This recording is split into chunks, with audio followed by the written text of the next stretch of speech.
Hello everyone, आज हम global gender gap report 2023 के बारे में डिस्कस करते हैं। ये report world economic forum WEF release करता है। ये सिंस 2006 ये रिपोर्ट रिलीज़ कर रहा है। इस बार इसका 17th एडिशन था।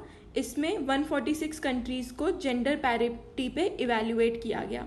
जेंडर पैरिटी मीन्स कि कितने मेन और वुमेन इक्वल हैं।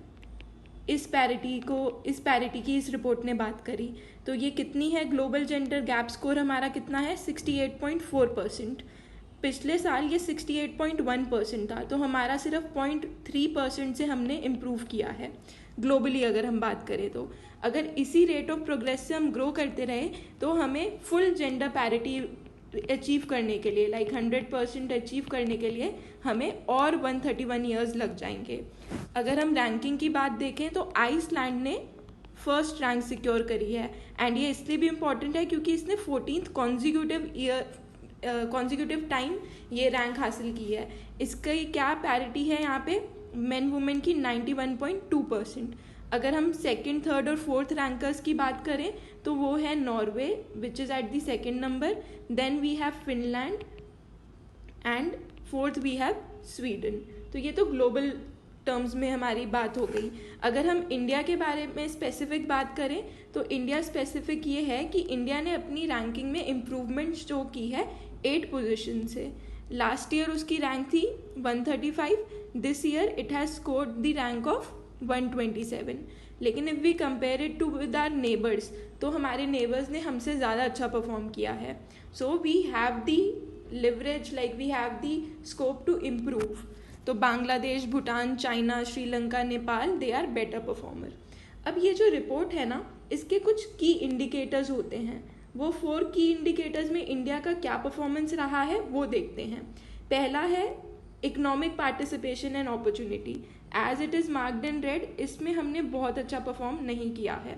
अगर हम नंबर्स के टर्म्स में बात करें तो इकोनॉमिक पार्टिसिपेशन में कि जब मेन और वुमेन इकोनॉमिक स्फीयर में परफॉर्म या अपनी ड्यूटीज़ परफॉर्म करते हैं तो वहाँ पे सिर्फ 40% women are equal to men. बहुत ही कम स्कोर है ये 40% का। ठीक है। Women at the senior positions, if we talk about the corporate sector, women की जो पोजीशन थी senior position, CEO and all, यहाँ पे हमने ड्रॉप देखा है।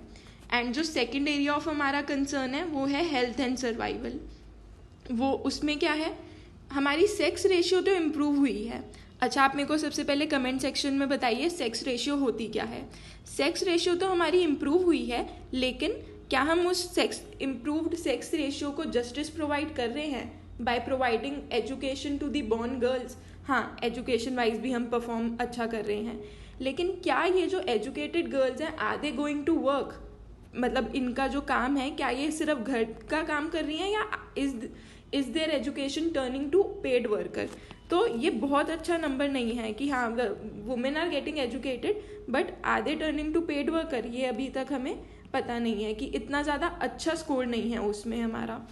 और पेड वर्क हो भी रहा है तो क्या डबल बर्डन आ रहा है वुमेन पे? डबल बर्डन मतलब वर्क एट होम, जो हम हाउस होल्ड वर्क करते हैं वुमेन को वो भी करना पड़ रहा है, प्लस ऑफिस वर्क भी करना पड़ रहा है। तो आदि वुमेन्स एक्सपीरियंसिंग डबल बर्डन, तो क्या इस चीज़ से उनका सर्वाइवल और डिफ़िकल्ट हो रहा है?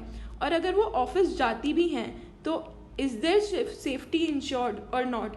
तो ये जो 2 इंडिकेटर्स हैं, economic participation and opportunity and health and survival, इसमें इंडिया लो परफॉर्म कर रही है और इसमें हम गैप को ब्रिज कर सकते हैं।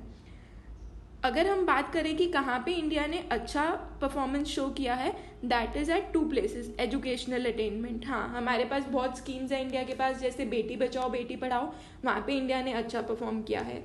पॉलिटिकल एम्पावरमेंट की अगर हम बात करें तो 40% women are participating in local governance.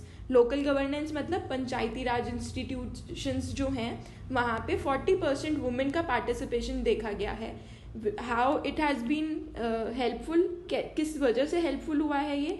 हमारे 73rd and 74th constitutional amendment act की वजह से। Also 15.1% women parliamentarians are there in our parliament. Parliamentarians Lok Sabha Rajya Sabha में कितनी वुमेन्स हैं? 15.1%। तो ये भी एक अच्छा इंडिकेटर है.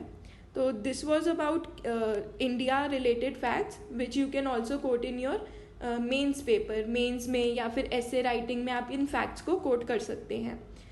प्रीलिम्स रिलेटेड देख लेते हैं. 2017 में बहुत ही सिंपल क्वेश्चन पूछा गया था कि ग्लोबल जेंडर गैप इंडेक्स कौन रिलीज करता है. तो वर्ल्ड इकोनॉमिक फोरम रिलीज करता है. ये द हिंदू का आर्टिकल था. यहाँ पे सारी जो डिटेल्स हैं मैंने कवर कर दी हैं, सारे फैक्ट्स मैंने कवर कर दिए हैं. आप कमेंट सेक्शन में ज़रूर बताना कि सेक्स रेशियो क्या होती है, और कुछ भी और डाउट हो तो आप कमेंट सेक्शन में पूछ सकते हैं. Thank you.